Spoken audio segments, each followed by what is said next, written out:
फंसे व्यक्ति सकुशल अपने घर पहुंचे। इन प्रयासों में पिछले कुछ दिनों में अधिक गति आई है। कल समुद्र सेतु मिशन के तहत INS जलाश्व मालदीव से कोची पहुंच चुका है। इसमें 698 यात्री थे, जिनमें 105 महिलाएं और 4 बच्चे भी शामिल थे। इसी क्रम में INS मगर मालदीव के माले बंदरगाह से लगभग 200 यात्रियों के साथ कल भारत के लिए रवाना हो चुका है। वंदे भारत मिशन के अंतर्गत 10 मई तक 23 फ्लाइट्स द्वारा लगभग 4000 भारतीय जो विदेशों में फंसे हुए थे, वापस भारत आए हैं। श्रमिकों के लिए चलाई जा रही विशेष ट्रेनों के माध्यम से अब तक 5 लाख से अधिक यात्रियों को उनके गंतव्य स्थान तक पहुंचाया गया है। अभी तक 468 विशेष ट्रेनें चल चुकी हैं, जिनमें से कल 10 मई को 101 ट्रेनें चली थी। कल कैबिनेट सेक्रेटरी ने सभी राज्यों और केंद्र शासित प्रदेशों के मुख्य सचिवों एवं स्वास्थ्य सचिवों के साथ वीडियो कॉन्फ्रेंस की। इस बैठक में राज्यों और केंद्र शासित प्रदेशों द्वारा प्रवासी श्रमिकों की आवाजाही में दी रही सहायता की भी समीक्षा की गई। वीसी में और उसके पश्चात गृह मंत्रालय ने पत्र द्वारा राज्य सरकारों से अनुरोध किया है कि वे सुनिश्चित करें कि किसी भी हालात में प्रवासी श्रमिक सड़क और रेलवे पटरियों का सहारा ना लें। यदि ये सड़क या रेलवे पटरियों पर पैदल यात्रा करते हुए पाए जाते हैं तो उनके लिए बस या ट्रेन द्वारा यात्रा की व्यवस्था करने की चेष्टा की जाए। तब तक उनकी नज़दीकी शेल्टर होम में रहने की और उनके लिए भोजन पानी की व्यवस्था की जाए। राज्य सरकारें रेलवे को अपना सहयोग दें ताकि रेलवे अधिक से अधिक श्रमिक स्पेशल ट्रेनें चला पाए और प्रवासी श्रमिक सुचारू रूप से अपने घर वापस जा सके। आज सुबह गृह मंत्रालय ने रेलवे और राज्य सरकारों के नोडल ऑफिसर्स के साथ वीडियो कॉन्फ्रेंस द्वारा स्पेशल ट्रेनों की समीक्षा की ताकि फंसे हुए लोग जल्द से जल्द अपने घर वापस आ सकें। इस बात पर जोर दिया गया कि अगले कुछ हफ्तों तक रोज़ कम से कम 100 श्रमिक स्पेशल ट्रेन्स चलाई जाए, जिससे श्रमिकों को वापस घर आने में कोई समस्या नहीं आए। भारतीय रेल 12 मई से चरणबद्ध तरीके से पैसेंजर ट्रेन्स का परिचालन फिर से आरंभ कर रही है। ये ट्रेनें नई दिल्ली रेलवे स्टेशन से स्पेशल ट्रेन्स के रूप में 15 डेस्टिनेशंस के लिए चलेगी। गृह मंत्रालय ने आज आपदा प्रबंधन अधिनियम के अंतर्गत ट्रेन द्वारा लोगों की आवाजाही के संदर्भ में SOP जारी की है, जिसके तहत ट्रेन्स के शेड्यूल, टिकट्स की बुकिंग एवं लोगों की आवाजाही से संबंधित प्रक्रिया इत्यादि के बारे में रेलवेज व्यापक प्रचार करेगी। कन्फर्म्ड टिकट होने पर ही पैसेंजर रेलवे स्टेशन में एंट्री प्राप्त कर सकता है। इस कन्फर्म्ड टिकट के आधार पर वह स्टेशन तक आ सकता है। उसे अलग से कर्फ्यू पास वगैरह लेने की ज़रूरत नहीं। स्टेशन पर पैसेंजर्स की स्क्रीनिंग होगी और केवल एसिम्प्टोमेटिक पैसेंजर्स को ही ट्रेन पर बोर्ड करने की अनुमति दी जाएगी। पैसेंजर्स को हर समय फेस मास्क या फेस कवर पहनना होगा। उन्हें सोशल डिस्टेंसिंग का अनुपालन करना होगा। गंतव्य पर पहुंचने पर यात्री को राज्य सरकार द्वारा पारित किए गए हेल्थ प्रोटोकॉल्स का अनुपालन करना होगा। कैबिनेट सेक्रेटरी ने कल की वीडियो कॉन्फ्रेंस में राज्यों में डॉक्टरों, नर्सेज और पैरामेडिकल स्टाफ की आवाजाही को सुविधाजनक बनाने पर भी चर्चा की। तदोपरांत गृह मंत्रालय ने भी सभी राज्यों को पत्र लिखा है। राज्यों से अनुरोध किया गया है कि वे doctors, nurses, paramedical staff, sanitation personnel तथा एम्बुलेंस की बेरोक टोक आवाजाही सुनिश्चित करें और उन्हें सुरक्षा प्रदान करें। निजी क्लिनिक, नर्सिंग होम और लैब्स को सुचारू रूप से खोलने के लिए सभी ठोस कदम उठाएं। हमारी सभी से यह अपील है कि वे धैर्य बनाए रखें। हमारा अनुरोध है कि इन सभी प्रयासों में अपना सहयोग दें और लोगों को इन सुविधाओं के बारे में जानकारी प्रदान करें, फैलाएं, उनको जागरूक करें। धन्यवाद। धन्यवाद। Health ministry representative please. आज की ब्रीफिंग मैं एक छोटी सी अपील से शुरू करना चाहूँगा।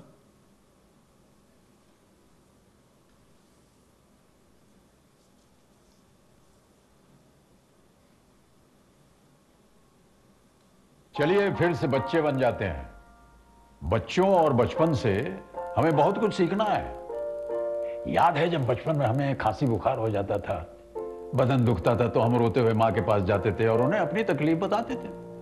माँ कुछ घर की दवाई जैसे काढ़ा हो, हल्दी हो, उससे आराम देती थी। हमें जरूरत पड़ने पर डॉक्टर के पास ले जाती थी।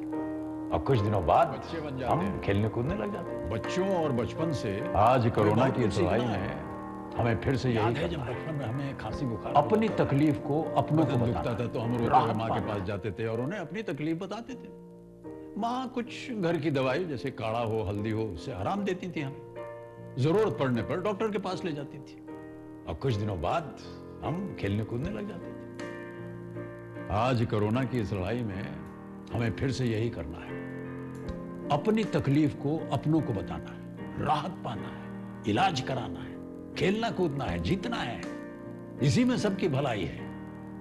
देखिए, बीमारी कोई कलंक नहीं होता है। परिवार तो आपका भला ही चाहता है ना। तो चलिए फिर से बच्चे बन जाते हैं, अपनी तकलीफ अपनों को बताते हैं। कोरोना से हमें लड़ना है, डरना नहीं है। वह उसे छुपाए नहीं, बल्कि सामने आकर उससे संबंधित इलाज ले। अगर हम ऐसा नहीं करते हैं तो हम तो बीमार होंगे ही, बल्कि अपने परिवार को भी बीमार कर सकते हैं। हर पेशेंट को अपने को बचाने के साथ साथ अपनी फैमिली को बचाने के लिए सरकार द्वारा प्रोवाइड की गई हेल्थ सुविधाओं को अपनाते हुए इस लड़ाई में अपना योगदान देना होगा। देश में अब तक 20,917 लोग कोविड-19 से क्योर हो चुके हैं और 44,029 केसेस एक्टिव मेडिकल सुपरविजन में हैं। पिछले 24 घंटे में अगर हम देखें तो पाते हैं कि टोटल केसेस में 4,213 केसेस का इंक्रीज नोट किया गया है, पर साथ में ही 1,559 पेशेंट्स क्योर भी हुए हैं। इस तरीके से हम देखें तो पाते हैं कि हमारा टोटल रिकवरी रेट अब 31.15% हो चुका है। कुल कंफर्म केसेस की संख्या इस समय 67,152 है। स्वास्थ्य मंत्रालय ने 8 मई को कंफर्म कोविड-19 पेशेंट्स के लिए एक रिवाइज्ड डिस्चार्ज पॉलिसी भी जारी की है। यह मिनिस्ट्री द्वारा ऑलरेडी इशूड गाइडलाइंस, जो कि हमारे 3 टियर कोविड फैसिलिटीज और categorisation of patients based on clinical severity, उसके साथ अलाइंड है। पहले जो क्राइटेरिया था कि या तो चेस्ट रेडियोग्राफ क्लियर होना चाहिए या 2 कॉन्जिक्यूटिव RT-PCR टेस्ट नेगेटिव होने चाहिए, उसके भिन्न होते हुए नई डिस्चार्ज पॉलिसी के अनुसार जो केसेस जो कि माइल्ड हैं, वेरी माइल्ड हैं या प्री सिम्टोमेटिक केसेस हैं और कोविड केयर फैसिलिटी में एडमिट हैं, अगर सिम्टम की शुरुआत के 10 दिनों में उनको 3 दिन तक फीवर ना हो तो उन्हें डिस्चार्ज किया जा सकता है। ऐसे समय में डिस्चार्ज से पहले टेस्टिंग करने की आवश्यकता नहीं है, लेकिन डिस्चार्ज के बाद भी 7 दिनों के लिए उन्हें होम आइसोलेशन का पालन करना पड़ेगा। इसके साथ ही जो केसेस मॉडरेट हैं और डेडिकेटेड कोविड हेल्थ सेंटर में एडमिटेड हैं, उनमें से जो पेशेंट 3 दिनों में रिजॉल्व हो जाते हैं जिनके सिम्टम, और जो बिना ऑक्सीजन सपोर्ट के रहते हैं, यानी कि जिनका ऑक्सीजन सैचुरेशन अबव 95% है, ऐसे पेशेंट्स को सिम्टम्स के 10 दिनों के बाद डिस्चार्ज किया जाएगा यदि वह पेशेंट, उनको कोई फीवर ना हो विदाउट एंटीपायरेटिक, उनको कोई ब्रेथलेसनेस के सिम्टम ना हो और उनको ऑक्सीजन की रिक्वायर्ड ना हो। लेकिन इसके साथ ही वह मॉडरेट पेशेंट जिनको फीवर 3 दिन में रिजॉल्व नहीं होता और वह ऑक्सीजन थेरेपी पर कंटिन्यू करते हैं, इन केसेस में पेशेंट्स को तभी डिस्चार्ज किया जाएगा जब उनके क्लिनिकल सिम्टम रिजॉल्व हो जाएं और लगातार 3 दिनों तक ऑक्सीजन सैचुरेशन मेंटेन करने की एबिलिटी हो। यह ध्यान देना चाहिए कि मॉडरेट संबंधित इन केसों में भी डिस्चार्ज से पहले 10 स्टिक की जरूरत नहीं होगी, लेकिन पेशेंट को डिस्चार्ज होने के बाद 7 दिन तक होम आइसोलेशन का पालन करना होगा।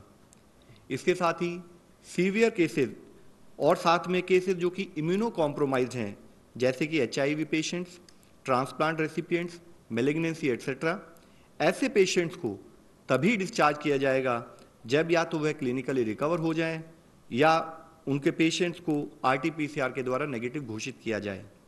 यह डिस्चार्ज पॉलिसी इसलिए चेंज की गई है कि अगर हम देखें भी कई देशों ने एविडेंस के बेसिस पर अपनी डिस्चार्ज पॉलिसी में टेस्ट बेस्ड स्ट्रैटेजी के बदले सिम्टम बेस्ड स्ट्रैटेजी और टाइम बेस्ड स्ट्रैटेजी का बदलाव किया है। उसके तहत ही इसमें हम चेंज लाए हैं। साथ ही ICMR के लैब सर्वेलेंस डेटा के रिव्यू के अनुसार भी RT-PCR पॉजिटिव केसेस पेशेंट्स 10 दिन बाद नेगेटिव टर्न हो जाते हैं। रिसेंट स्टडी से यह भी पता चला है कि viral load peak in the pre symptomatic period, यानी कि सिम्टम से 2 दिन पहले और अगले 7 दिनों में नीचे चला जाता है। यह discharge policy RT-PCR diagnose patients के लिए है।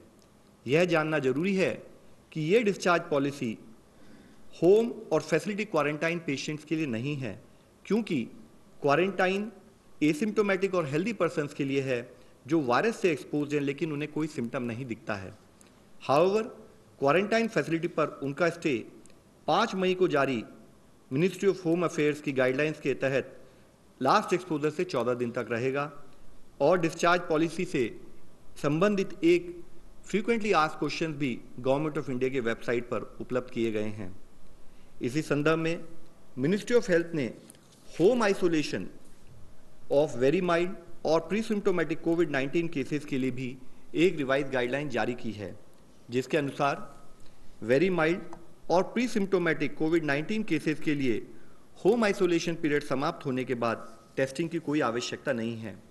However, I would still like to reiterate a few points that those patients who are undergoing home isolation should strictly adhere to. उनको एक सेल्फ डिक्लेरेशन फॉर्म साइन करना होगा, हमेशा triple layered mask पहनना होगा, एक आइडेंटिफाइड रूम में isolation maintain करना होगा, वह जो एल्डरली हैं या जो कोमॉर्बिड कंडीशंस वाले पेशेंट्स हैं या और फैमिली मेंबर हैं उनसे दूर रहें, हेल्थ हाइजीन मेंटेन करें और अपनी सेल्फ मॉनिटरिंग करें। अगर कोई भी हेल्थ सिचुएशन डिटेरियोरेट होती हो तो वह संबंधित मेडिकल अधिकारी को सूचित भी करें। माननीय स्वास्थ्य मंत्री जी ने north eastern states Arunachal Pradesh, Assam, Manipur, Meghalaya, Mizoram, Nagaland, Tripura और सिक्किम के साथ एक वीडियो कॉन्फ्रेंस के जरिए राज्यों में कोविड स्थिति की समीक्षा की। राज्यों को माइग्रेंट लेबरर्स, स्टूडेंट्स और विदेश से लौटने वालों के लिए मिनिस्ट्री ऑफ हेल्थ और एक्सटर्नल अफेयर्स द्वारा जो प्रोटोकॉल बताया गया है उसके तहत स्क्रीनिंग और क्वारंटाइन मेजर्स इंश्योर किए जाएं, उसके लिए उन्होंने रिक्वेस्ट की है। साथ ही राज्यों को ये भी कहा गया है कि वायरस के स्प्रेड को रोकने के लिए सार्वजनिक स्थानों पर थूकने से रिलेटेड, स्पिटिंग से रिलेटेड जो प्रोहिबिशन है उसको इफेक्टिवली लागू किया जाए। कल माननीय स्वास्थ्य मंत्री जी ने कोविड-19 मैनेजमेंट की स्थिति की समीक्षा करने के लिए मंडौली जेल, जो कि नई दिल्ली में स्थित है, वहां स्थित कोविड केयर सेंटर का दौरा भी किया। National Institute of Virology Pune ने एक एंटीबॉडी डिटेक्शन किट कोविड कलज एलाइजा नामक IgG एलिजा टेस्ट किट को डेवलप किया है। माननीय स्वास्थ्य मंत्री जी ने इस संदर्भ में कहा कि इंडिजिनस टेस्ट कोविड-19 के सर्वेलेंस में महत्वपूर्ण भूमिका निभाएगा। इसी के साथ ही भारतीय नौसेना द्वारा डिजाइन किए गए पर्सनल प्रोटेक्शन किट को भी इनमास यानी कि इंस्टीट्यूट ऑफ न्यूक्लियर मेडिसिन और अलाइड साइंसेज द्वारा हाईएस्ट टेस्टिंग स्टैंडर्ड्स के साथ सर्टिफाई किया गया है।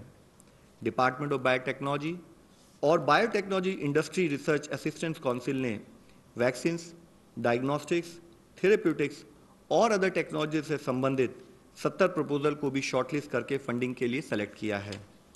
जहां एक और हम समाज में हेल्थ सीकिंग बिहेवियर प्रमोट करना चाहते हैं, वहीं दूसरी ओर हम सबको मिलकर कोविड-19 से जुड़े हुए स्टिग्मा से भी लड़ना होगा। हमें बीमारी से लड़ना है, बीमार से नहीं। इसी संदर्भ में माईगॉव द्वारा बनाया गया एक और वीडियो भी मैं आप सबके सामने प्रस्तुत करना चाहूंगा। धन्यवाद। देखिए, कोरोना हम पर दो तरह के हमले करता है। पहला शारीरिक और दूसरा मानसिक। मानसिक हमला हमें संदेह पैदा करता है, मन में कहीं एक शक पैदा करता है, यहां तक कि हम उस इंसान से भी डरने लगते हैं जो अस्पताल से ठीक होकर घर आया है। वो इंसान जिसे डॉक्टरों ने ताली बजा करके घर भेजा है। देखा होगा आपने टीवी पर कि अस्पताल से ठीक होकर वापस आने पर घर और समाज के लोग उन पर फूलों की वर्षा करते हैं। शारीरिक लड़ाई के लिए तो दुनिया भर के जानकार कोशिश कर रहे हैं, और मानसिक लड़ाई हमें ही जीतनी पड़ेगी। यदि हम हार गए तो कोरोना जीत जाएगा, और ये हम कभी होने नहीं देंगे। अपनों को अपनाएंगे, सही सलामत घर लाएंगे।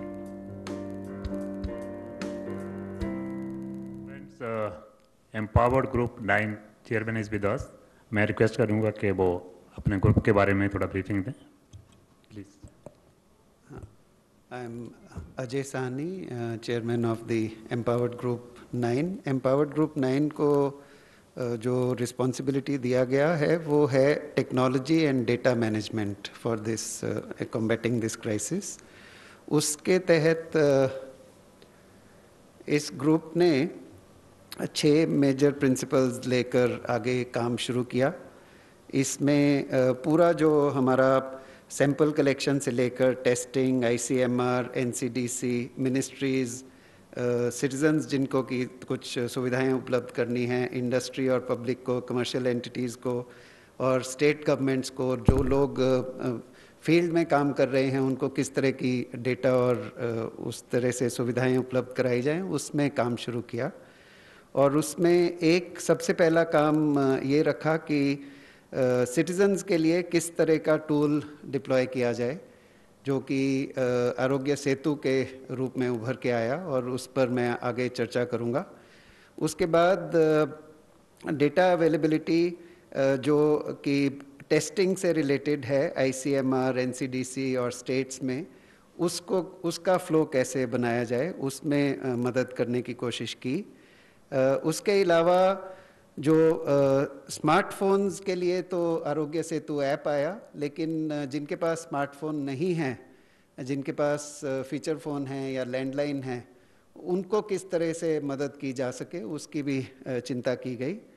और डेटा प्राइवेसी के ऊपर काफ़ी काम किया गया कि ये ना हो कि हम किसी के पर्सनल डेटा का किसी भी तरह से कोई दुरुपयोग हो, तो उसकी बहुत चिंता की गई और उसके लिए बड़ी अच्छी एक प्राइवेसी पॉलिसी भी बनाई गई और उस पर अमल भी किया जा रहा है। और उसके अलावा जो हमारी फील्ड लेवल इंस्टीट्यूशंस हैं, common service centres, NIELIT, CDAC, STPI, department of telecom के जो BSNL के लोग हैं पूरे देश में, उनकी मदद भी ली गई for many of these activities. और जहाँ पर टेस्टिंग सेंटर्स हैं उनमें भी कुछ लोगों को भेजा गया ताकि डेटा एंट्री वगैरह में उनको सुविधा हो पाए।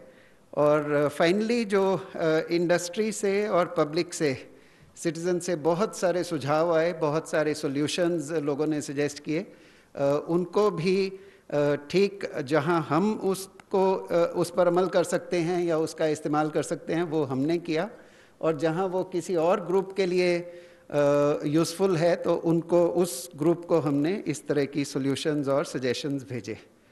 तो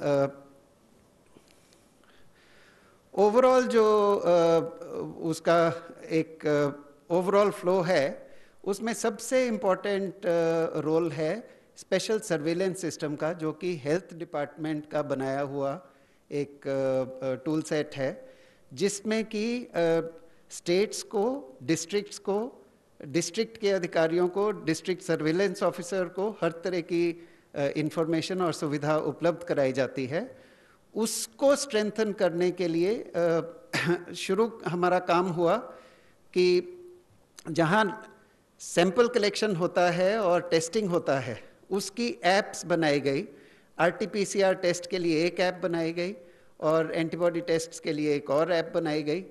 उससे ICMR के लैब पोर्टल्स तक डेटा पहुँचे, लैब में जब टेस्टिंग हो जाए तो उसके बाद वो पूरा हेल्थ सिस्टम्स के लिए NIC में और जो हेल्थ मिनिस्ट्री के सिस्टम्स में आए वैसा डेटा, और उसको सपोर्ट करने के लिए आरोग्य सेतु जो लोगों ने अपने अपने मोबाइल्स पे डाउनलोड किया, उस पर कुछ लोग सेल्फ असेसमेंट करते हैं, कुछ लोगों का ब्लूटूथ कॉन्टैक्ट ट्रेसिंग होता है, तो वो वाला डेटा भी इसमें मिल जाए, और NDMA से कुछ डेटा, और फिर IIT मद्रास की मदद से कुछ जो एनालिटिक्स होता है वो डेटा को सबको कंबाइन करके उस पर किस किस तरह के एक्शन लिए जा सकते हैं. This is the main stay, this is the broad picture of how we are organising our data flows.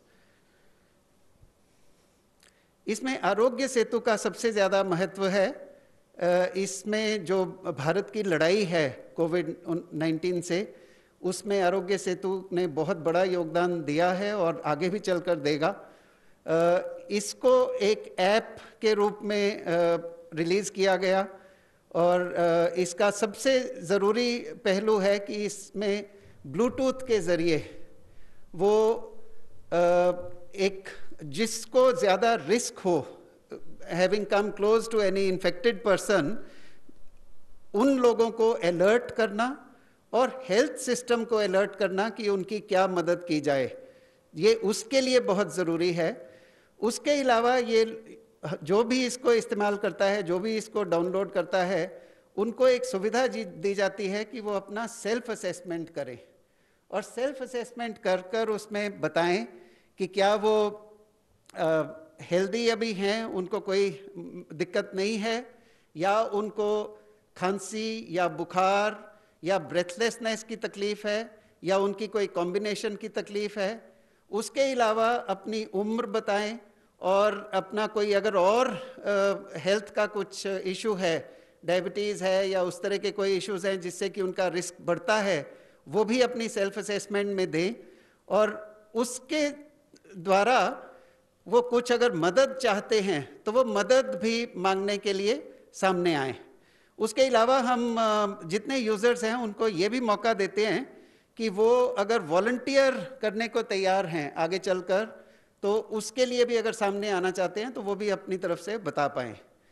तो इसमें प्राइवेसी फर्स्ट डिज़ाइन इसमें रखा गया कि प्राइवेसी को ध्यान में रखकर ये ऐप बनाया गया, और इसके अलावा हर तरह की जो ऑथेंटिक इन्फॉर्मेशन है वो सभी तक पहुंचे, उसके लिए भी हम इस ऐप का उपयोग करते हैं.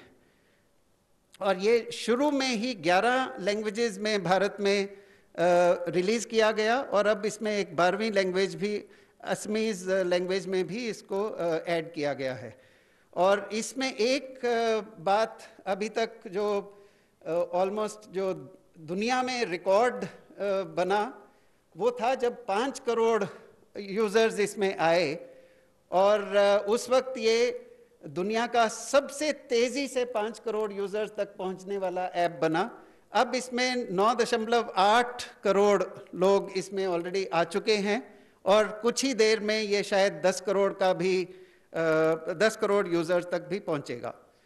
और इस ऐप को पहले शुरू किया गया एंड्रॉयड सिस्टम और एप्पल में iOS सिस्टम के ऊपर, और अब इसको जो जियो के जो फ़ोन हैं, जो कि फीचर फ़ोन जाने जाते हैं, स्मार्ट फीचर फ़ोन्स, उस पर एक अलग ऑपरेटिंग सिस्टम होता है, उस पर भी ये ऐप तैयार कर लिया गया है, और शायद कल से ये उन फ़ोन्स पर भी उपलब्ध हो जाएगा. इसमें एक बड़ा अहम पहलू है कि जो हालांकि इसमें 13,000 से कम यूज़र्स ऐसे हैं जिनको कि कोविड पॉजिटिव पाया गया, जो आरोग्य सेतु के यूज़र्स हैं, लेकिन उनकी इंफॉर्मेशन के ज़रिए अभी तक करीबन 1,40,000 ऐसे और लोग हैं जो पिछले कुछ दिनों में ऐसे व्यक्ति के आसपास कहीं आए जहां कि उनको संक्रमण का कुछ अंदेशा हो सकता है. तो ये वाला जो ब्लूटूथ कॉन्टैक्ट ट्रेसिंग हुआ, इससे जिस जिस व्यक्ति को थोड़ा सा भी अगर उनको रिस्क है तो उनको सबसे पहले इत्तला किया जाता है कि आप अपना ध्यान रखें। उसमें 3 तरह के रिस्क लेवल्स को दर्शाया जाता है और उसमें डिफरेंट रिस्क लेवल जो होता है उसके मुताबिक उनको इंस्ट्रक्शंस भी दिए जाते हैं कि अगर इस तरह का रिस्क लेवल हो तो क्या करें। बट सबसे ज़रूरी बात यह है, इस बीमारी में सबसे ज़रूरी बात यह है कि आप, हो सकता है कि आपको ये बीमारी हो और अनजाने में ही आप शायद किसी और में भी फैला दें। तो ये जल्दी से आपको मालूम चलने से, जब आपके पास शायद सिम्टम्स भी ना आए हो, तभी जब आपको पहले से पता लग जाता है तो आप अपना ध्यान रख सकते हैं, अपने आप को सेल्फ आइसोलेट कर सकते हैं, अपने आप को क्वारंटाइन में रख सकते हैं, अपने परिवार की, अपने आसपास के लोगों की चिंता कर सकते हैं, उनको बीमारी से बचा सकते हैं। और अगर आगे चलकर सिम्टम्स आए तो आप उन सिम्टम्स को सीरियसली लेंगे और फिर आप मदद मांग पाएंगे।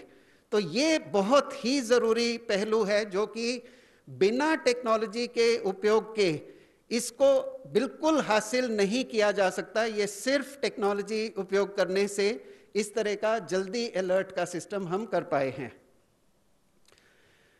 जब हमारे पास में जो ब्लूटूथ कॉन्टैक्ट्स का डेटा आता है, उसके बाद हमारे पास जो सेल्फ असेसमेंट का डेटा आता है, उन लोगों को फ़ोन करके उनसे फिर से रिकन्फर्म करते हैं कि आपको कुछ अभी सिम्टम्स हैं, आपको किस तरह की सर्विसेज की ज़रूरत है, और उसमें कुछ जो ज़रूरी नहीं होता आगे फॉलोअप, उसको हम फिल्टर आउट करते हैं। और जो बहुत ज़रूरी केसेस होते हैं जिसमें कि आगे सरकार की तरफ से कुछ मदद मिलनी चाहिए, वो केसेस फिर हेल्थ सिस्टम को और डिस्ट्रिक्ट्स को भेजे जाते हैं।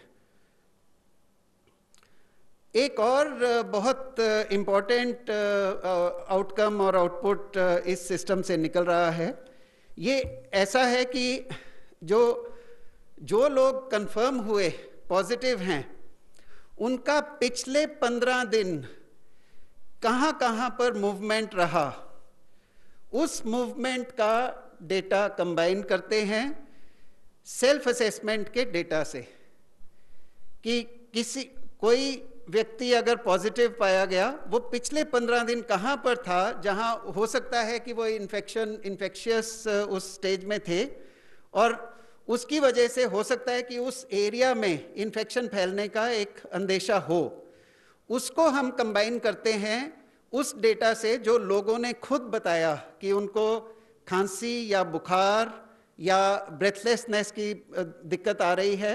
इसको जब हम कंबाइन करके देखते हैं तो पता लगता है कि कुछ ऐसे स्पॉट्स हैं जहां आगे चल के उसके हॉटस्पॉट बनने का अंदेशा है। ये भी इंफॉर्मेशन जब जल्दी से हम दे पाते हैं तो it is possible to take preventive action to prevent it from becoming a hotspot. ये इंफॉर्मेशन इसलिए नहीं देते हैं कि हम बड़ी एक्यूरेसी से हॉटस्पॉट प्रिडिक्ट करना चाहते हैं, हम इसलिए ये इंफॉर्मेशन उपलब्ध कराते हैं ताकि उसको हॉटस्पॉट बनने से रोका जा सके और समय रहते हुए इस पर एक्शन लिया जा सके।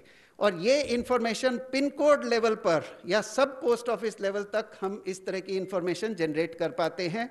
और इसमें अभी तक 697 ऐसे हॉटस्पॉट्स, पोटेंशियल हॉटस्पॉट्स की इंफॉर्मेशन जनरेट हुई है जो कि स्टेट्स को और डिस्ट्रिक्ट्स को भेजी गई है। एक और छोटा सा ऐप बनाया गया जिससे कि जो ऑफिसर्स हैं फील्ड में, वो जहां पर हॉटस्पॉट या कंटेनमेंट जोन बनाना चाहते हैं उस कंटेनमेंट जोन को वो मार्क कर पाएं ताकि उस जोन के अंदर कंटेनमेंट के जो नियम हैं वो लागू होंगे। तो ये एक और छोटा सा एक ऐप बनाया गया। इसमें मैं फिर से दोहराना चाहूँगा कि प्राइवेसी आरोग्य सेतु का बहुत इम्पॉर्टेंट पहलू है और उसमें जब कोई भी यूज़र साइन अप करता है तो उसको एक unique randomised anonymous device ID दिया जाता है और उसके बाद उनका नाम इस्तेमाल नहीं किया जाता। शुरू में जो वो इंफॉर्मेशन भरते हैं वो सर्वर में हम लाकर और सुरक्षित रखते हैं उसको, और उसके बाद डिवाइस आईडी को ही इस्तेमाल करते हैं। दूसरी बात यह है कि जब दो व्यक्ति जो कि आरोग्य सेतु इस्तेमाल कर रहे हैं वो आपस में नज़दीक एक दूसरे के आते हैं, तो ब्लूटूथ के ज़रिए उनका कितनी देर कितनी दूरी पर थे और कितनी देर ऐसा हुआ, वो चीज़ को दोनों के मोबाइल पर एनक्रिप्ट करके बिना दूसरा का नाम जाने हुए सिर्फ डिवाइस आईडी के ज़रिए उसको आप ही के मोबाइल पर रख दिया जाता है। और सिर्फ अगर उनमें से कोई एक व्यक्ति पॉजिटिव पाया जाए, सिर्फ उसी स्थिति में ये डेटा को सर्वर पर ले जाया जाता है। तो इसमें मैं आपको ये बताना चाहता हूँ कि अभी तक 9.8 करोड़ लोगों ने आरोग्य सेतु को डाउनलोड किया, इस्तेमाल कर रहे हैं। अभी तक सिर्फ 13,000 से कम लोगों का इस तरह का डेटा, जो कि हमारे यूज़र्स भी हैं और जिनको पॉजिटिव पाया गया, सिर्फ 13,000 से कम यूज़र्स का इस तरह का डेटा सर्वर तक ले जाया गया और उसके ज़रिए बाकी लोगों को इत्तला देने की प्रावधान किया गया। इसमें सरकार सिर्फ हेल्थ इंटरवेंशंस के लिए इसका इस्तेमाल करती है और किसी चीज़ के लिए इसका इस्तेमाल आपके डेटा का नहीं करती। आपकी पर्सनल आइडेंटिटी किसी को रिवील नहीं की जाती, वो पब्लिक के साथ शेयर नहीं की जाती। वो सिर्फ जो आपको स्वास्थ्य की जो सुविधाएं चाहिए वो आपको दिलाने के लिए, बाकी लोगों को प्रोटेक्ट करने के लिए इस डेटा का इस्तेमाल किया जाता है। और जो भी डेटा इसमें होता है आपके खुद के मोबाइल पर, उसको केवल 30 दिन, हालांकि वो एनक्रिप्टेड है, सेफ है, आप ही के मोबाइल पर है, लेकिन 30 दिन के से पहले का जो डेटा है उसको ऑटोमेटिकली मिटा दिया जाता है। अगर आपका टेस्ट हो रहा है तो वो 45 दिन सर्वर पर ले जाकर 45 दिन एट अ मैक्सिमम उसको रखा जाता है, उसके बाद मिटा दिया जाता है। जो लोग पॉजिटिव होते हैं उनके लिए क्योर होने के, ठीक हो जाने के 60 दिन उपरांत उस डेटा को भी हटा दिया जाता है। तो कोई भी ऐसा डेटा किसी भी व्यक्ति का इस समय के आगे नहीं रखा जाएगा।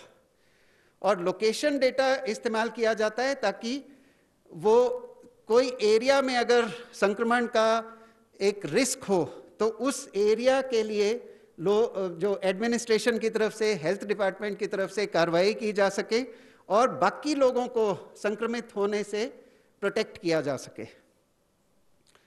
और एक और जो मैंने बताया कि हम सिर्फ स्मार्टफोन्स के लिए नहीं बल्कि फीचर फोन्स और लैंडलाइंस के लिए भी सर्विसेज का प्रावधान कर रहे हैं। उसमें आरोग्य सेतु IVRS प्लेटफॉर्म शुरू किया गया, जिसमें पूरे देश में कोई भी 1921 नंबर पर फ़ोन कॉल कर सकते हैं और उसी तरह से जैसे आप ऐप के ज़रिए अपना एक सेल्फ असेसमेंट कर सकते हैं, उसी तरह से आप फ़ोन के ज़रिए सेल्फ असेसमेंट भी कर सकते हैं। आप मिस्ड कॉल दें तो ये वाला प्लेटफॉर्म आपको वापस कॉल करेगा और आपकी मदद करेगा to go through a self assessment process. और फिर उसके बाद वो सिमिलर डेटा उसी तरह से उसको इस्तेमाल किया जाता है ताकि आपको सुविधाएं मिल पाएँ। 3 और छोटे से सिस्टम्स हैं जो कि बड़े इम्पोर्टेंट भी हैं पर हैं अहम भी हैं। कोविड-19 सावधान सिस्टम, जिसके ज़रिए कि किसी भी टेलीकॉम टावर के नीचे या किसी एक ज़िले में या किसी एक छोटी जगह पर स्पेसिफिकली उस जगह पे होने वाले लोगों को SMS दिया जा सके, सभी को नहीं लेकिन सिर्फ एक स्पेसिफाइड एरिया में।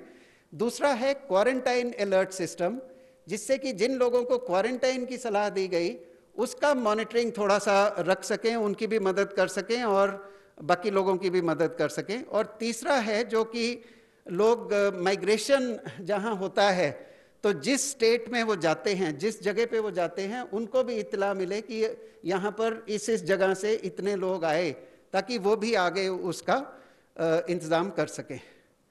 और फाइनली आयुष संजीवनी, आयुष के कुछ पहलू दर्शाता है।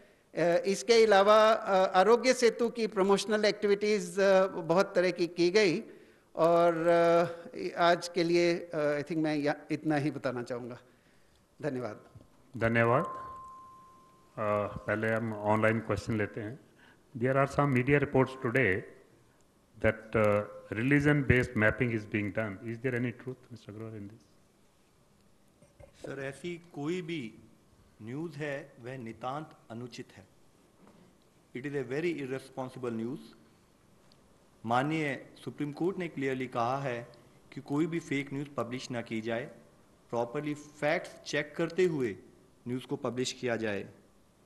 कोई भी भ्रम, भय और आशंका किसी को नहीं फैलानी है. आज तो और भी ज़रूरत है कि समाज में हम सबको जोड़कर आगे चलें. तो इसलिए मैं अपील करूंगा कि इस टाइप की कोई भी न्यूज़, कोई भी नॉन फैक्चुअल न्यूज़, कृपा करके उसको ना बढ़ावा दें, उसको ना फैलने दें. साथ में हमें ये समझना जरूरी है कि यह बीमारी किसी भी धर्म को, किसी भी रेस को, किसी भी एरिया को देखकर नहीं आती. यह बीमारी तभी आएगी जब हम कोई लापरवाही करते हैं, डूज एंड डोंट्स का फॉलो नहीं करते हैं, तभी हमें बीमारी लगेगी. हमारे लिए ज़रूरी है कि हम मीडिया के थ्रू कम्युनिटी से बात करें, सबसे बात करके उनको समझाएं कि क्या डूज एंड डोंट्स फॉलो करने हैं. News 18 Ravi Singh.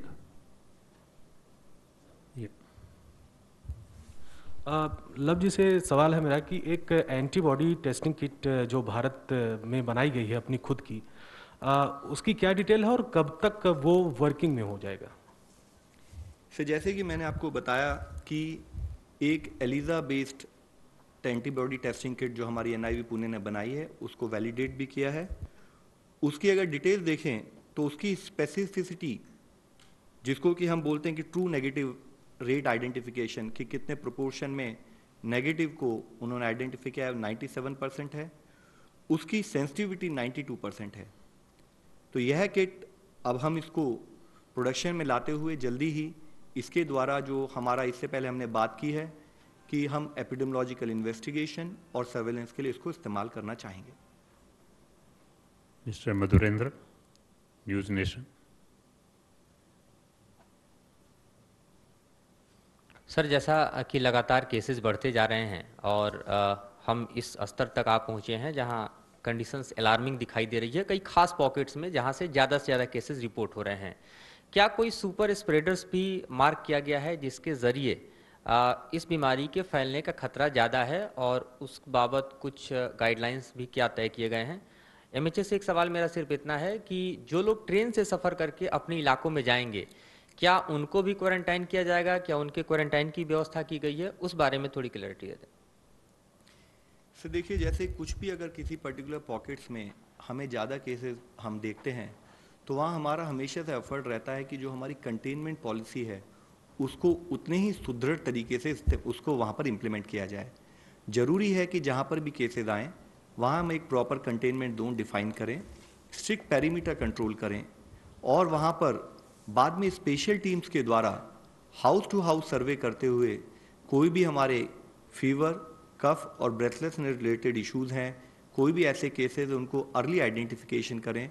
Sampling guidelines के तहत वहाँ पर हम उनका सैंपल्स लें और साथ में जो भी पॉजिटिव पेशेंट पाए जाएं उनको अपने कोविड डेडिकेटेड हॉस्पिटल में रिक्वायर्ड ट्रीटमेंट प्रोवाइड करें. तो जो हमारा मेजर फोकस होता है कि ऐसे पॉकेट्स आइडेंटिफाई करते रहें जहाँ पर कि ज़्यादा केसेस आ रहे हैं और वहाँ पर हम उतने ही स्ट्रॉन्ग कंटिंजेंट जो हमारे कंटेनमेंट मेजर्स हैं उसका इम्प्लीमेंट करें. मिस्टर नीलू रंजन, दैनिक जागरण. जो हमने SOP आज बनाई है उसके अनुसार जो राज्य सरकार या जो केंद्र शासित प्रदेश है जहां पर वो ट्रेन पहुंचेगी वो अपनी स्थिति अनुसार हेल्थ प्रोटोकॉल्स बनाएगी और वो हेल्थ प्रोटोकॉल्स इम्प्लीमेंट किए जाएंगे.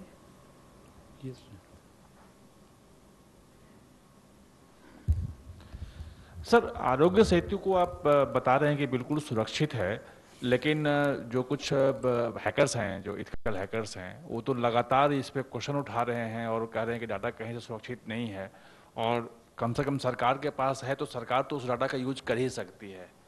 तो वो कैसे होगा कि लोगों के सर्विलेंस में अगर व्यक्तिगत रूप में किया जाए तो उसको कैसे आप दूर करेंगे? नहीं, देखिए, ये वाला ऐप जो बना है ये शायद आज तक आप जितने ऐप इस्तेमाल करते हैं उनमें से सबसे ज़्यादा सुरक्षित इस ऐप को बनाया गया है.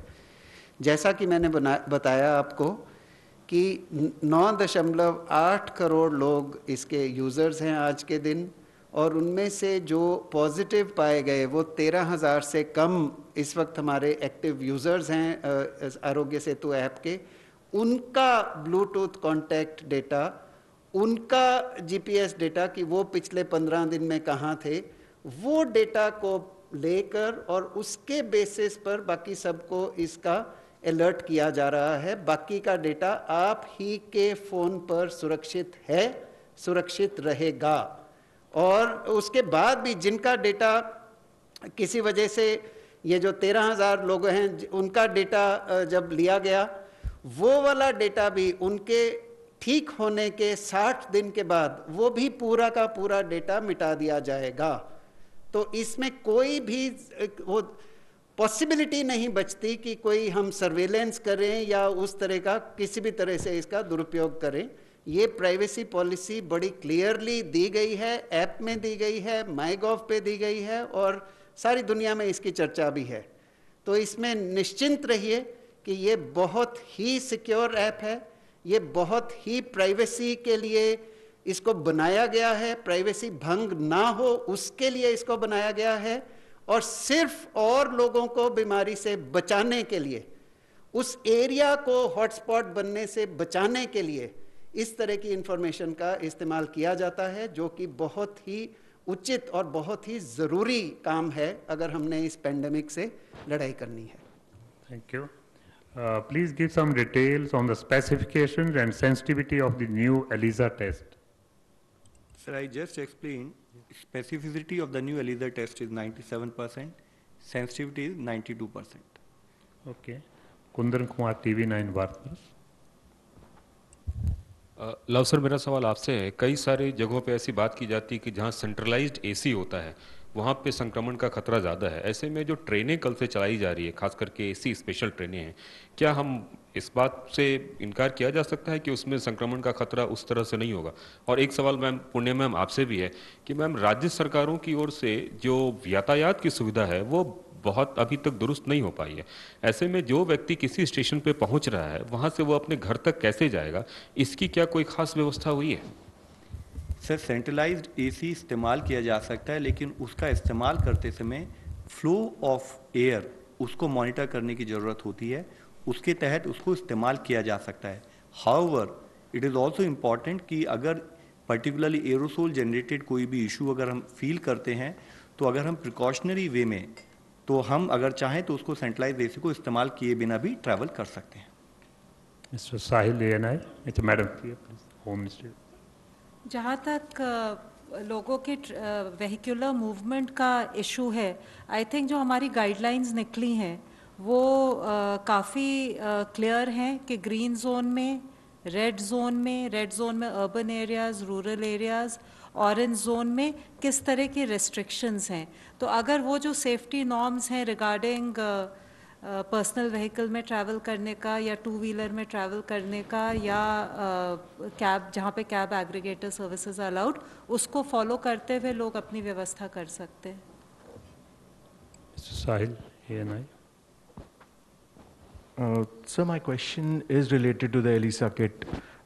Sir, why Zydus Cadila was chosen for the mass production, and how many companies have sent application for ELISA kit? Sir, ICMR representative is not there, but let me try to explain you in brief. What happened, there is a particular process in terms of which organization has the capacity to undertake production at the faster pace and which has the required wherewithal to take that production in the first place. So based on that, generally the organizations get selected, and over a period of time, if need be, more organizations are also probed in. So that's all. I think Madhurinder, everybody is covered. You have the question? Okay, 13. Yeah, please, last question. Sir, पहला सवाल तो love Agarwal sir से है। Sir, लगभग मुझे लगता है 1.5 महीने से ज़्यादा हो गया आपको ब्रीफिंग करते हुए। पहले हम लोग बड़ा सवाल पूछते थे कि कम्युनिटी ट्रांसमिशन हुआ है क्या। उस समय 5,000-7,000 केसेज आते थे, अब चूंकि 60,000 से भी ज़्यादा केसेज आ गए।